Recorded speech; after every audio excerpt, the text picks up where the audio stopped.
सो hello everyone, नमस्ते, welcome back to my channel. I hope आप सब लोग बहुत अच्छे होंगे और मुझे देख के भी लग रहा होगा कि मैं बहुत अच्छी हूँ।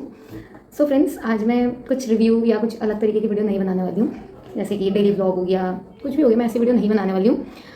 नॉर्मली मैं आप लोगों को, क्योंकि सबको ही पता होगा कल से नवरात्रि स्टार्ट हो रहे हैं, तो आप सबको नवरात्रि की बहुत सारी शुभकामनाएं।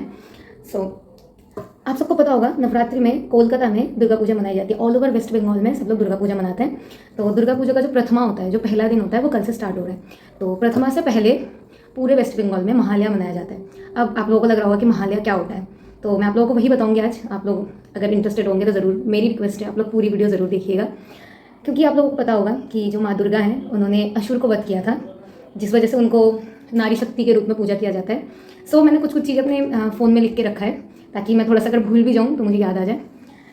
इसमें बहुत सारी चीज़ें हैं, बट इतना तो मैं बोल नहीं पाऊँगी जितनी उनकी माँ दुर्गा के, क्योंकि 9 दिन मनाया जाता है। उसके बाद हमारा दशमी वाले दिन दशहरा मनाया जाता है। जो 9 दिन होता है उसमें आप लोगों को पता है आखिरी दिन में नवमी में हम लोग कन्या पूजन करते हैं, जिसमें कन्या जीवा जाता है। माँ दुर्गा के भी वैसे 9 ही रूप हैं। तो उन 9 रूप में उन्होंने 9 असुरों को वध करा था। आखिरी रूप में जिनको हम पूजा करते हैं, जो कि होता है महिषासुर, उनको वध करा था। मैं इन पूरे 9 रूपों के बारे में आप लोगों को बताऊंगी। मुझे लगता है आप लोगों को ज़रूर पसंद आएगा, और अगर कहीं भी थोड़ी सी गलती हो गई या कुछ हो गया तो आप लोग ज़रूर मुझे माफ़ कर दीजिएगा, क्योंकि मैं ये वीडियो बिल्कुल ही कट करके एडिट करके नहीं बताना चाहती हूँ। हो सकता है थोड़ी सी बड़ी हो जाए, बट येस, आप लोगों को लगता है, मुझे ऐसा लगता है कि आखिर में जाकर आप लोगों को बहुत अच्छी लगेगी ये वीडियो। देखते रहिए।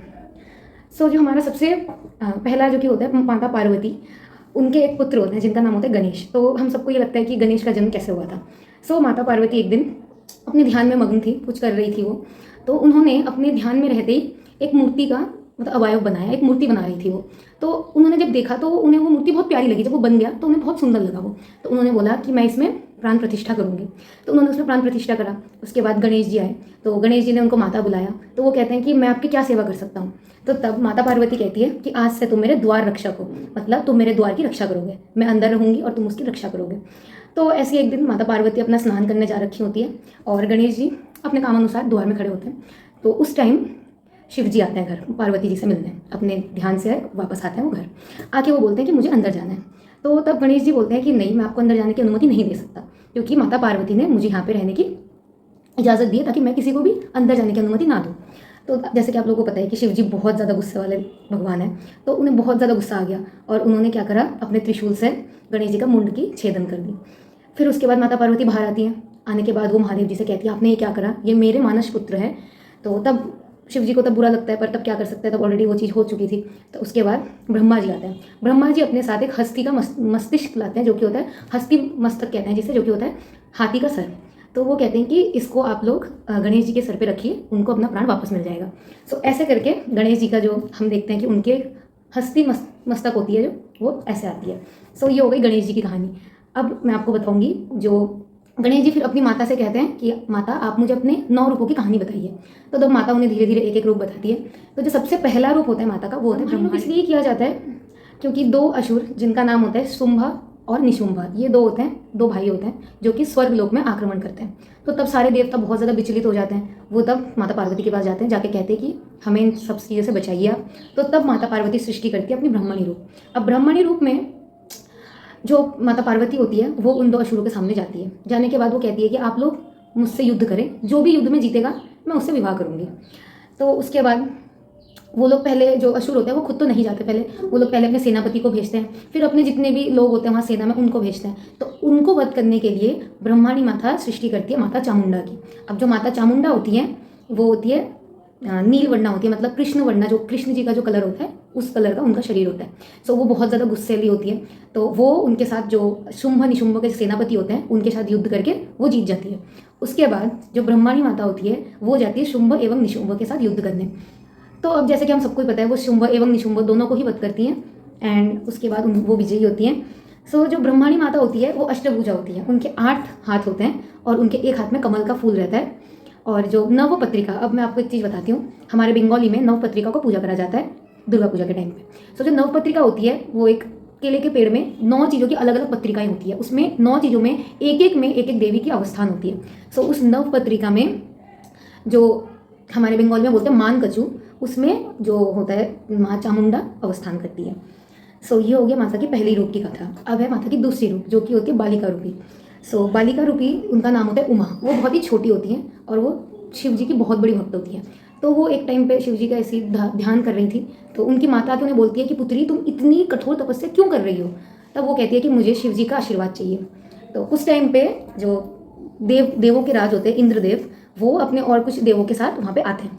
आके वो अपना शक्ति दिखाना चाहते हैं उस बालिका के सामने। तब वो बालिका कहती है ठीक है, मैं आपको एक घास का एक घास का गुच्छा होता है वो रख देती है। वो कहती है कि आप इसको विनाश करके दिखाइए। अब वरुण देव, अग्निदेव, इंद्रदेव कोई भी उस घास के टुकड़े को नहीं खत्म कर पाता। तब वो उमा कहती हैं कि आप लोग अहंकार में इतने ज़्यादा अंधे हो चुके हैं, आप लोगों को ये नहीं पता कि आप लोगों की शक्ति कहाँ है, आप लोगों में अहंकार भर चुका है। तो जो उमा देवी होती हैं वो अहंकार नाश करती है, मनुष्य के मन से या देवों के मन से वो अहंकार नाश करती है। तो जो उमा देवी होती है वो होती है हरी, जो पूरे हमारा जो अर्थ है, मतलब हमारी जो पृथ्वी है वो हरी भरी है, आप लोगों को पता होगा। तो वो उनकी देवी के रूप में अधिष्ठात्री देवी है। अब आती है माता की तीसरी रूप, जो कि होती है काली का रूप। अब एक बार क्या होता है, ब्रह्मा, विष्णु एवं महेश्वर मतलब शिव जी, जो ये हमारे त्रिदेव है, उन लोगों में एक विवाद होता है। किस चीज़ को लेकर होता है वो विवाद?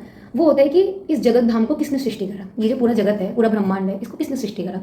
तो ब्रह्मा जी बोलते मैंने करा, महेश्वर जी बोलते मैंने करा, और विष्णु जी बोलते मैंने करा। तो उस टाइम पे काली माता जो होती है वो रणचंडी मूर्ति होती है, तो उन्हें बहुत ज़्यादा गुस्सा आ जाता है। वो तब आती है, आके वो दिखाती है पूरे जो ब्रह्मांड को, वो अपने पूरे मुंह में ले लेती है। वो कहती है कि तुम्हारा जो पूरा ब्रह्मांड है वो मेरे अंदर सीमित है, आप लोग इसमें कुछ भी नहीं कर सकते, मैंने ये ब्रह्मांड को सृष्टि करा है, ये पूरा ब्रह्मांड मेरा है। तो उस रूप को त्रिदेव देख के बहुत ही ज़्यादा चकित हो जाते हैं। उसके बाद वो देवी से कहते हैं कि हाँ देवी आप शांत होइए, ये पूरा ब्रह्मांड आपकी सृष्टि करी हुई है। तब काली देवी शांत होती है। एंड जो कालिका देवी होती है उनको जो हमारा जो अरबी होती है ना, उसके नीचे एक फल होता है, उसको हमारे बंगाली में कहा जाता है कोचू। उस रूप में उनको पूजा करा जाता है। और वो जैसे कि मैंने बोला पूरे ब्रह्मांड को अपने अंदर धारण करती हैं। अब आती है माता की अगली रूप की कहानी। अगली रूप से पहले एक चीज़ बताती हूँ। आप लोगों को पता होगा कि शिवजी नीलकंठ है, उनका जो कंठ है वो नील रंग का है। अब क्यों है? एक बार क्या होता है, एक अमृत होता है, जो अमृत देवताओं को पान करना होता है, पर वो अमृत का जो घड़ा होता है वो असुर लोग लेके चले जाते हैं। अब वो लोग अगर उस अमृत को पान कर लें तो वो लोग कभी भी अपनी मृत्यु को नहीं वरण करेंगे, वो लोग अमर हो जाएंगे। तो तब उस टाइम पे क्या होता है, विष्णु जी एक महिला के रूप में, जो कि रूप का नाम होता है मोहिनी, उस रूप में वो उस जो असुर लोग हैं उनके सामने जाते हैं। जाके असुर लोगों को बहुत अच्छी लग जाती है वो, क्योंकि वो बहुत ही सुंदर सी एक नारी के रूप में गए थे। तो तब वो कहते हैं कि असुरगण आप लोग जाके स्नान कराए, तब मैं आप लोगों को खुद ही अमृत पान कराऊंगी। अब असुरगणों को थोड़ा अच्छा लगता है तो वो लोग कहते हैं हाँ जी ठीक है हम चलते हैं। उसके बाद विष्णु जी उस घड़े को ले जाके देवताओं को पान कराना शुरू करते हैं। इसी बीच क्या होता है, जो असुर के जो प्रधान रूप के जो असुर थे उन्हें दिख जाता है वो चीज़ कि हमारा जो घड़ा है वो मोहिनी ले जाके देवताओं को पान करा रही है। तो वो क्या करते हैं, देवता के रूप में देवताओं के बीच में जाके बैठ जाते हैं। अब जब वो जो अमृत है वो पान कर लेते हैं, उसके बाद देवराज इंद्र कहते हैं कि तुम लोग कौन हो, तुम कहाँ से आए यहाँ, हम लोगों के बीच में तो तुम नहीं थे। तो तब वो अपना रूप धारण करते हैं। हाँ जी, तो उसके बाद होता है कि देवताओं में और असुरों में युद्ध शुरू हो जाता है, जिससे क्या होता है, एक सरोवर का पानी बिल्कुल विष से भर जाता है। वो विष आके महेश्वर पान करते हैं और तब उनका जो कंठ है वो नीला हो जाता है। अब सिर्फ कंठ ही क्यों नीला होता है, क्योंकि तब पार्वती माता जब वो विष पान करते हैं उसके बाद पार्वती माता आके उनके इस जगह पे अपना स्पर्श कर देती है, जिससे कि विष जो होता है वो यहीं पे रुक जाता है। इसलिए जो शिव जी का कंठ है वो बस जो कंठ है शिव जी का वो नीले कलर का होता है। तो उसके बाद माता लक्ष्मी का आविर्भाव होता है। अब माता लक्ष्मी का आविर्भाव कैसे होता है, देवासुर समुद्र मंथन में देवगण और असुरगण का युद्ध होता है, उस टाइम पे माता लक्ष्मी का आविर्भाव होता है, ताकि माता लक्ष्मी आपको पता है बहुत ही शांत देवी होती है, सुख समृद्धि धन दौलत की देवी होती है। तो उनका आविर्भाव होता है, वो उनके अंदर का जो ये लड़ाई झगड़े हैं, जो युद्ध है, उनको बंद करती है। फिर जो शिव जी होते हैं वो कहते हैं कि आप विष्णु जी की घरणी होंगी, विष्णु जी से आपका विवाह करा जाएगा एवं आपको, हमारे बंगाल में तो हर घर में लक्ष्मी पूजा होती है बृहस्पतिवार को, तो कहते हैं कि धराधाम में आपको हर हफ्ते पूजन करा जाएगा, जो क्या थर्सडे को हमारे यहाँ पे लक्ष्मी जी की पूजा की जाती है। सो लक्ष्मी जी बोलती हैं कि ठीक है मैं खुद धराधाम में जाके अपने व्रत का प्रचार करके आऊँगी। वो आती है अवंती नाम के एक नगर में, वहाँ पे सब लोग अपने जितने भी महिलाएं थी वो लक्ष्मी पूजा कर रही होती है। तभी एक सौदागर आता है, बहुत ही अहंकारी एक सौदागर आता है। सौदागर आके कहता है क्यों ये सब पूजा कर रहे हैं, क्या मतलब इन सब पूजा का, जिसके पास धन दौलत सब कुछ होता है उसको क्या जरूरत है पूजा करने की, मैं तो ये सब चीज़ें नहीं मानता। तो तब जो लोग पूजा कर रहे होते हैं वो महिलाओं में से एक जना कहती है कि आप ऐसे मत बोलिए, देवी को कभी भी ऐसे नहीं बोलना चाहिए, अगर लक्ष्मी जी आपको छोड़ दे आपका बहुत बड़ा नुकसान हो सकता है। तो वो कहते हैं कि ठीक है मैं अपना सौदा करने के बाद आऊँगा, आके तुम लोगों को इसका जवाब देके जाऊँगा। सो वो क्या करते हैं, जो जहाज होता है उसको रवाना करते हैं और वो बीच समुद्र में ही डूब जाते हैं, क्योंकि माता लक्ष्मी उनसे बहुत ज़्यादा नाराज़ हो जाती है। उसके बाद वो बहुत ही बड़े सौदागर थे, वो भिखारी से भी बदतर हालत हो जाती है उनकी।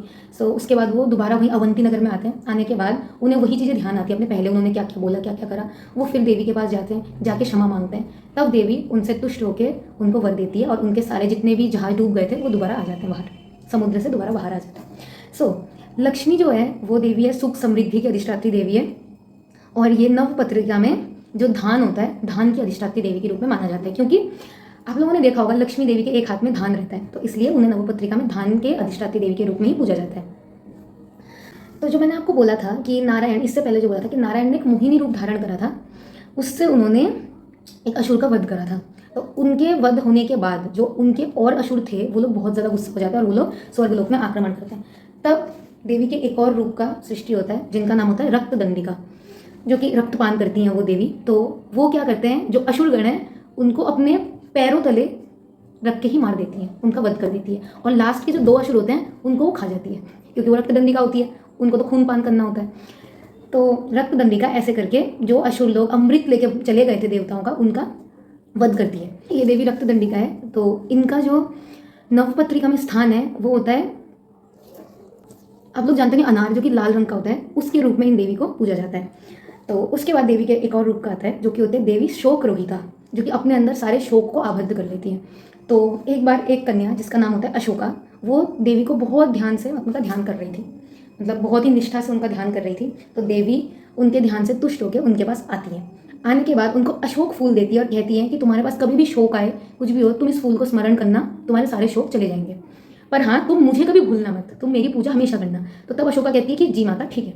उसके बाद अशोका की कुछ साल बाद एक राजा से शादी हो जाती है और उनके 3 पुत्र होते हैं, और जो राजा है वो एक और रानी से विवाह करते हैं। तो ये सब सोच के अशोका देवी की पूजा करना भूल जाती है और उस दिन होता है देवी का व्रत। तो देवी एक बुजुर्ग महिला के रूप में अशोका के पास जाती है, जाके कहती है कि आज पूजा है, तुम पूजा नहीं करोगी? तो वो कहती है कि तुम यहाँ से चले जाओ, मेरा बिल्कुल भी मन अच्छा नहीं है, मुझे तुमसे भी इस बारे में कोई भी बात नहीं करनी। तो देवी चली जाती है और देवी उनसे बहुत ही ज़्यादा दुखी होती है। तो वो क्या करती हैं, उनके जो 3 पुत्र थे उनके प्राण छीन लेती है। उसके बाद अशोका बहुत ही ज़्यादा शोक पड़ जाता है उनको, उनके 3 पुत्र का एक साथ प्राण चला जाता है। तो उसके बाद वो पागलों की तरह एक अग्नि के, मतलब एक आग जलती है उसकी तरफ वो जाती रहती है। तो तब देवी आती है, आके बोलती है कि आत्महत्या करना महापाप है, तुम ऐसे नहीं कर सकती, कि तुमने मेरी पूजा नहीं की थी इसलिए मैंने तुम्हारे पुत्रों का प्राण ले लिया, अगर तुम मेरी पूजा करती हो मैं उनका प्राण वापस दे दूंगी। तो तब वो उनकी पूजा करती है, अपना जो भी गलती था उसको स्वीकार करती है। तब देवी उनके 3 पुत्रों का प्राण उन्हें वापस दे देती है। तो जो ये शोक रोहिता देवी है, जैसे कि मैंने बोला था, वो अब शोक को अपने अंदर रख देती हैं।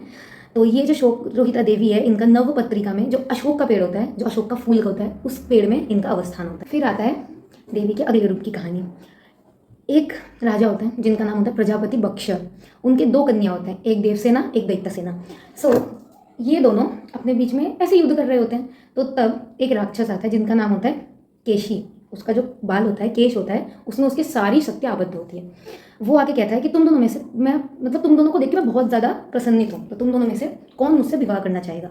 तो जो दैत्य सेना होती है, मतलब जो छोटी बहन होती है, वो कहती है कि मैं आपसे विवाह करने के लिए प्रस्तुत हूँ। तो देवसेना कहती है कि तुमने ये क्या करा, तुम ऐसे नहीं जा सकती। पर जो केशी होता है वो देवसेना को वहीं पर बंद करके वहाँ से चले जाता है। फिर इधर इंद्रदेव शिव जी के पास आते हैं। शिव जी के पास आके कहते हैं कि देवसेना जो कार्तिकेय होते हैं, वो एक असुर जिनका नाम है तारकासुर, उनको वध नहीं कर पा रहे हैं, उनको किसी नारी शक्ति की ज़रूरत है। तो तब शिव जी कहते हैं कि आप वहाँ जहाँ पे देवसेना और दैत्य सेना है वहाँ पे जाइए और उनमें से जो भी कन्या आपको सफल मिलेगी उनको ले जाइए कार्तिकेय के पास, तब वो तारकासुर को वध कर पाएंगे। तो उसके बाद, क्योंकि दैत्य सेना तो केशी के साथ चली जाती है, तो जो देव सेना होती है उनको आके इंद्रदेव बचाते हैं और बचाने के बाद कहते हैं कि तुम्हें जिसने यहाँ पे बंद करा था उस केशी को तुम्हें खत्म करना पड़ेगा, उसका वध करना पड़ेगा। तब जो देव सेना होती है वो केशी के पास युद्ध में जाके उसका जो केश है उसको काट देती है और केशी वहीं पर अपना प्राण त्याग करता है।